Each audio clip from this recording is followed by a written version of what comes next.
एक लड़की की दर्द भरी कहानी। एक गांव में एक साहूकार अपने परिवार के साथ रहता था।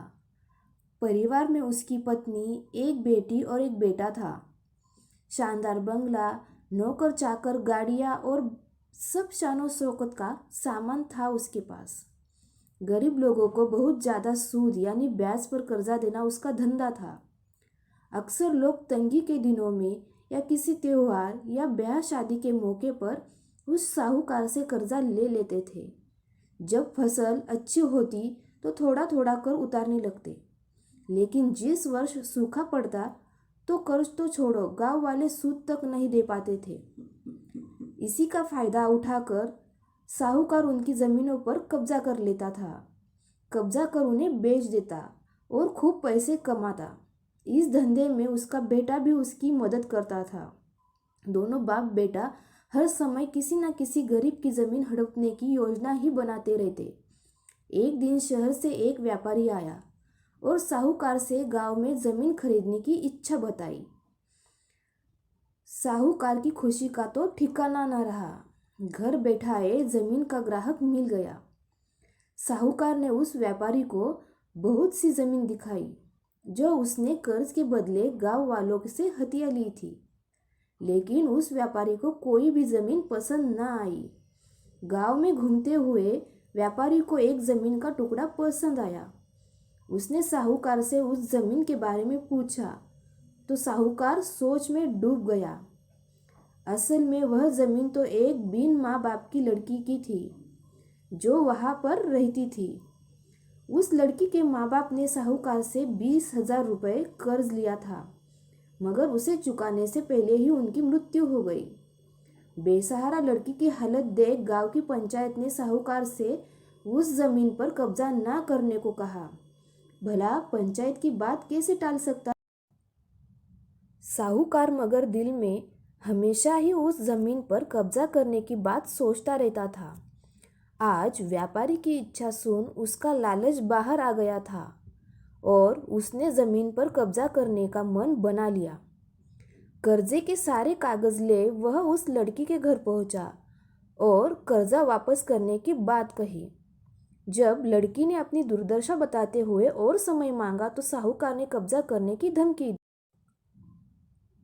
कब्जे की धमकी सुन वह लड़की पंचायत के मुखिया के पास गई और उसकी जमीन को बचाने की दुहाई लगाई।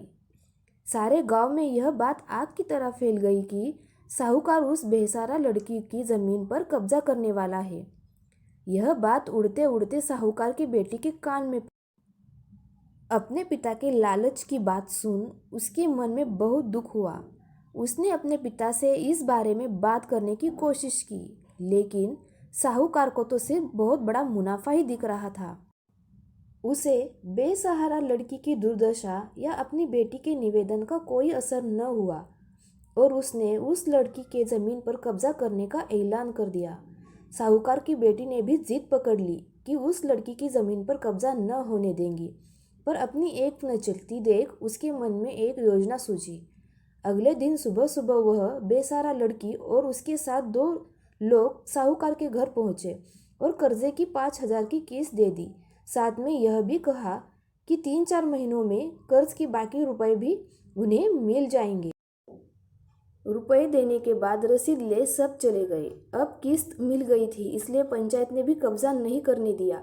साहूकार बहुत परेशान था कि आखिर उस लड़की के पास इतना सारा रुपया कहाँ से आया। कल तक तो वो दाने दाने के लिए तरस रही थी और आज 5,000 रुपये दे गई।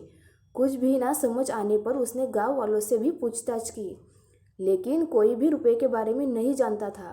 कुछ दिनों के बाद वह लड़की फिर 2 गांव वालों के साथ आई और कर्ज के बाकी रकम चुकाकर रसीद और कर्ज के सारे कागज ले गई। साहूकार परेशान हो गया कि आखिर इस लड़की के पास इतना सारा धन आया कहाँ से। इस तरह कुछ दिनों और बीत गए। एक दिन साहूकार को खबर मिली कि उस बेसहारा लड़की ने अपनी जमीन। साहूकार कुछ कर तो सकता नहीं था, लेकिन उत्सुकतावश जाकर देखा तो चौंक गया। जमीन पर एक बोर्ड लगा था। उस बोर्ड पर जमीन के मालिक का नाम देख साहूकार के मानो सांसें से रुक गई हो। मालिक के नाम के आगे लिखा था उसकी बेटी और उस लड़की का नाम। वह दौड़ा हुआ घर गया और अपने बेटी से पूछा, यह क्या तमाशा है। तब उसकी बेटी ने उसे बताया कि उस गरीब लड़की की मदद के लिए उसने अपने सारे गहने बेच डाले ताकि उसकी ज़मीन आपके कब्जे से बचा सके। लेकिन ज़मीन आपसे छुड़ाते ही उस बेसहारा लड़की ने उदारता दिखाते हुए आधी ज़मीन मेरे नाम कर दी। बेटी ने उसे समझाया कि आप तो उस लड़की का आखिरी सहारा भी छीन रहे थे, मगर उस लड़की का बड़प्पन देखो, उसने ज़मीन छुड़ाते ही मेरे गहनों के बदले अपनी आधी